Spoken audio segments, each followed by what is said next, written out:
Well, guys, as always, appreciate you guys' time. Shout out to Coach Rice and our basketball team coming out with a big first dub, and Coach, Jim and our girls soccer team, man, continues to roll. And so it's awesome to see just our sports and what they're doing. But we're excited for this weekend, man. We know we got a really good team coming on the blue. Coach Choate was here for a long time. He's done a lot of good things at Montana State, at Texas, and we know they're going to be very, very prepared for us. And we're working our tail off to earn the right to play our best Saturday night. We need this place packed. We need it locked and loaded. No idea what jerseys we're wearing yet. I'm sure somebody does, but we got whatever it is, we got to be ready to play our best. I mean, they're going to have a very good plan against us, and it's one of those things like, it's going to be a very methodical game. If I'm them, and I told our team, they're going to slow the pace down with their offense. They're going to try to run the ball very consistently and keep our offense off the field.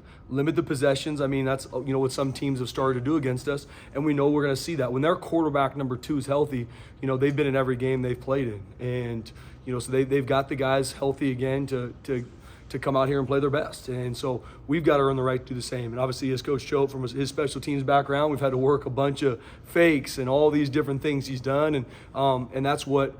For me, I never want to leave any stone unturned. We want to look at it in all 3 phases, making sure we're giving our players the best opportunity to be successful on Saturday. So you work your tail off during the week to show them look, show them film, walk through things. But then the fine line is when they get to Saturday, man, do not overthink this. Go cut it loose. Go attack success. I don't want anybody going out there being afraid of failure. Attack success, man. Be on the hunt. I tell our team, we are always the hunter. Always. It's not, well, I hope we don't lose and we keep, man, that's not our mentality. We are always the hunter.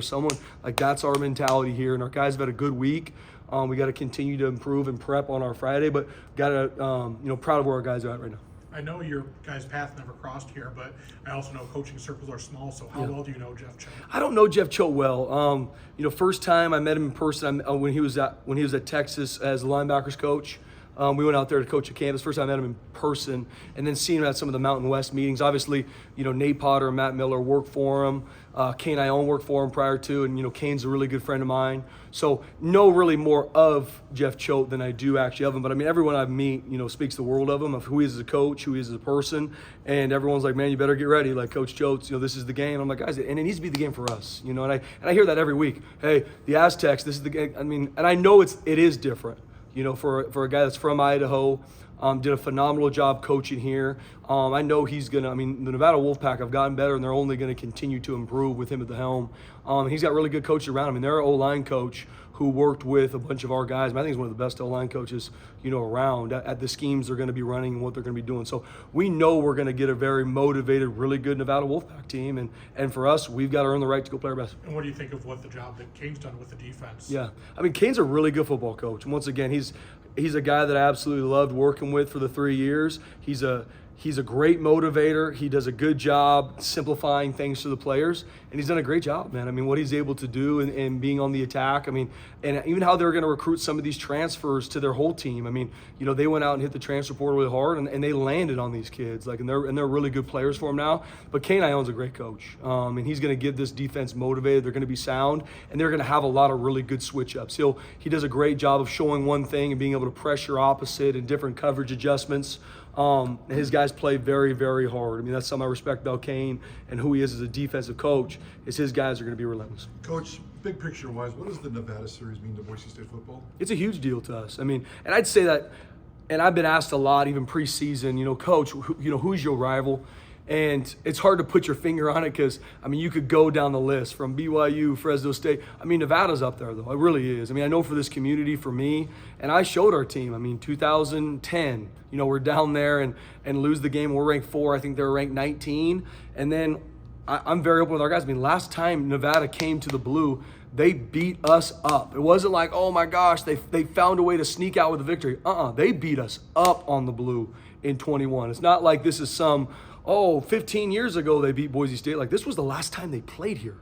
So just giving our guys especially for our guys here, because some of our guys here from a lot of different walks of life, they don't maybe know some of the traditions of this place and what it means. I know if you talk to anyone from Bronco Nation, You talk about Nevada Wolfpack, like they're going to tell you exactly their thoughts on this team and the rivalry that it's been for years. And so just making sure our team understands and understands what they're going to be. Like I said, they're going to be motivated. They're going to make this game. They're going to pound the rock. They're going to have their answers with, throwing it up to the big receivers they got, and they're going to keep the ball away from our offense. Like that's what's going to happen. And now we got to go out and execute our plan, and it's going to be two good football teams playing Saturday night. Spencer, just back to Coach Cho real quick. I know you said you don't know him that much, but he brought a damn Paul Hammer to Boise State. So just what can you say about guys who come to a program like this and leave a legacy? Yeah, I mean, there's no question. I mean, Jeff Choate with the hammer I've seen, a bunch of different things from Jeff Choate over, even preseason opponent scout from some of the fakes and stuff they did in the Fiesta Bowl as special teams coordinator, what he did at Montana State. And once again, I know guys that worked for him, and whenever someone who worked for somebody and they could speak to who they are as a man, who they are as a coach, how they're going to motivate their team, that speaks levels. It's not what you read online or I heard from somebody. Like these guys speak the world of Jeff Choate, and the times I've met him, he's been awesome. And so, like I said, I think the world of he's had a huge impact here. He has a part of the legacy here in what Boise State did. I wasn't there. He was, in regards to building these, back in the, whatever the years he was here. I think, was it 2006, 2011? And he did a phenomenal job here. And so I know him coming back here, his team's going to be motivated. At this point, when we take the field, though, it's going to be the Boise State Broncos versus the Nevada Wolfpack. And I tell our team, this isn't about me. This isn't about it. It's about our team, continue to learn and grow. And we've got to make sure, just like anything, learn and grow from the 8 games we played so we can play our best game 9. And the month of November, this is the compete month. Everybody's hurt. Everybody's, maybe under the weather. Someone's got to step up. They got a third string here, that's everywhere. And now who's going to do their best in regards to not letting the little things slide? Like I told our team about that a lot, like do simple better. Do simple better. Like, yes, I know you've been in this walkthrough now for whatever it is, 2.5 months we've been in season. Great. Can we do it better now than we did in August? And whatever team does that the best is going to have the best opportunity to win. So I'm excited to compete this weekend, but we're very aware of the team we're going to be playing, and we know it's going to be a huge test. College game days in town. They're doing a piece on Ashton. Prader and I had Marty Smith on yesterday, and he talked about getting to meet you and know you and how impactful that was. And you guys just had this very, momentous time meeting him. This attention you guys are getting, a feature on college game day and whatnot. How are you handling all this, Spencer? Yeah, it was awesome meeting Marty. First, I've obviously seen him on TV for years. So I kind of fanboyed out a little bit when I first saw him here, but it's a testament to our kids. And once again, you guys know me, like I give Jesus all the glory. I know the only reason I'm head coach is because I'm here to develop people. It's not because I'm so cool. It's not because I'm smart. It has nothing to do with that. Like, it's because I'm here to develop young men. And I believe that. And that's what me and Marty talked about. We talked about those things because he was kind of asking like about me. I'm like, this is my heart. I don't say this because, coach is being humble. This is the right thing to say. Like, that's what I feel. Like, I know that's why I'm here. And we had a great conversation. So seeing some of the features and the things that are going on, talking about this team, like our players deserve it. And I want this program to be a light on a hill. Like I want that. That's what we work our tails off to do. I'm not saying it is yet, but that's our goal. And so being able to get, ESPN here or CBS and these different ones is awesome for our team, our players, and Bronco Nation, this community. Because, this community thrives around this football team. And it's my job to make sure we continually grow and continue to improve and focus on what matters. No different like we talked about the other day. The college football playoff rankings come out for the first time on Tuesday. Awesome. Blah, blah, blah. Still does not matter one bit. You lose a game and no one's talking about you. Well, they are talking about you. They're talking the other way. So for me, it's awesome. There's so many cool things out there, from the Heisman to these different things. And I'm so thankful that Bronco Nation, our team, are going through this. But it is my job to make sure our team is laser focused on what really matters, and that's our work and earning the right to play our best. Because every team we play has an opportunity to beat us. Every team we play, we have an opportunity to win. I know you say the rankings don't matter, but in terms of, I don't know if style points is the right word, just the eye test of how you guys look and play, because these they will matter here, in a month or whatever. No question. We saw the fake punt, some of the stuff you guys were doing with the score being what it was last week. How do you kind of approach a big Fox game? People are saying, big stage for Genty, big stage for this team to kind of back up what they've done. How do you kind of look at just the eye test part of this and style points and wanting to do the best you can, week in, week out now? Yeah, BJ. And I don't say it in regards to deflecting about the play. Like, obviously, it's a huge deal. it doesn't matter yet, right? It's going to, no question. Like, that's coming for us, but it doesn't matter yet. What matters is, to your point, us playing our best on Saturday. And regardless of, Big Fox or whatever, like, it's a huge opportunity for our team to play, but it's just another opportunity. And that's because of the reality with our players and even our coaches. Like, there's so many things coming at them, from family to media to, it's an influx of either A, positivity, or B, things that are down the road that you only got so much time in a day. And I relate this to our players. Even if I spend, a certain amount on things that I don't control, that's, you wasted that time. You could have done it watching film, getting sleep, whatever you could be doing. And so I want to be very direct with my messaging with our players. I want to be very direct with our staff, because you only have so much time. And I don't want to waste 1 minute on a weekly basis, BJ, focusing on things that don't matter. And even in games, like, we go into every single game not thinking style points. We go in every game, this is the goal to win. Not this is the goal to win by this many. Like, and that's our goal. And no different in the game on Saturday. Like, we've been working, the fake punt and going through it, and it was the situation to use it. I want our team to know Coach is going to be on the attack. Like, we are never taking our foot off the gas. If we're up big, we're down big. We are going to be on the attack. I believe that's trained, and I want them to feel that from me. And I want them to feel that in how we practice. So we just got to keep getting better, BJ. And that's my heart for our team. We got to keep focusing on what matters.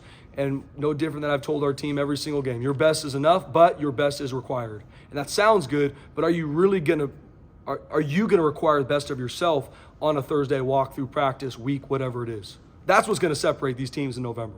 Because there's going to be guys in the playoff ranking that are out a week from now. There's going to be some that stay and grow. We want to be one of those ones that continues to improve, and then we'll see where the chips lie at the end of the season. We talked with Alexander yesterday, and I know he's obviously been wearing the green dot all season for you guys, but that could obviously, if used correctly, could be a big competitive advantage for a defense. When did you realize that Alexander Tubner was the perfect guy, and what does it mean to be the guy that wears the green dot?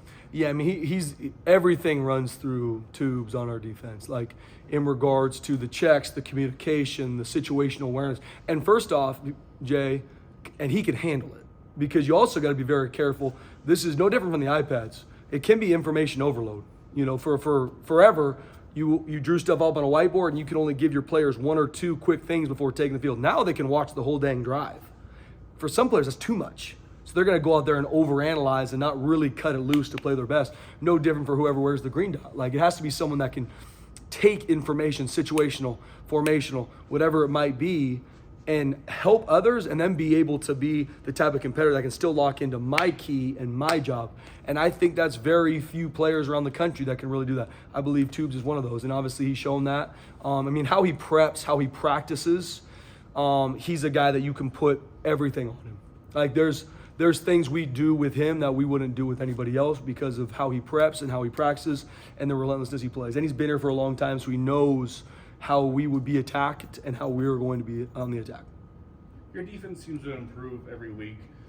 What have you seen them improve on, and what can they work on to go to the next level from here? Yeah, Coach Chins and our defensive staff are relentless to every week. Okay, how are we being attacked? What are we learning? And how can we continue to grow? And then be intentional to get it fixed. So, tackling is always something you're focused on. I think we're improving in it, but we still are missing too many tackles, and everybody's in some certain place with it. Instead of just like telling our guys, hey, BJ, make that tackle. No, we're gonna have drills that directly correlate what we have missed in games. If it's sideline tackle, leverage tackle, and that's what I really appreciate about our D staff. They're very intentional to get things fixed, and our players see that.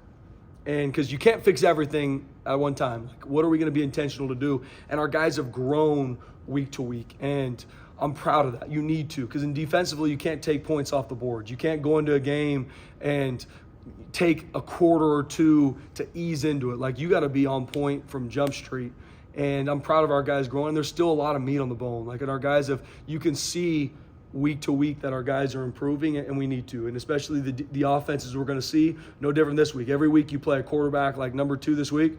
He can run all over you. He can throw it all. Like, that's what we're defending and making sure our guys are coached and understand what it is, but be on the attack, man. Do not fear failure. Go, go, go. Shoot your shot.